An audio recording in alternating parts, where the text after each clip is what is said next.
যুক্তরাষ্ট্রের Boeing B-52 স্ট্রাটোফোর্ট্রেস বোমারু বিমান বিধ্বস্ত হওয়ার পরপরই এবার রাশিয়ার একটি যুদ্ধ বিমান বিধ্বস্ত হয়েছে।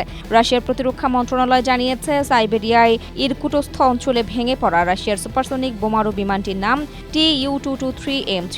বিমানটি একটি রুটিন প্রশিক্ষণ ফ্লাইটে ছিল এবং অবতরণের সময় ইঞ্জিন বিকল হওয়ার কারণে এটি সাইবেরিয়ার বখানস্কে জেলার কামেনকা গ্রামের কাছে একটি বনাঞ্চলে বিধ্বস্ত হয়।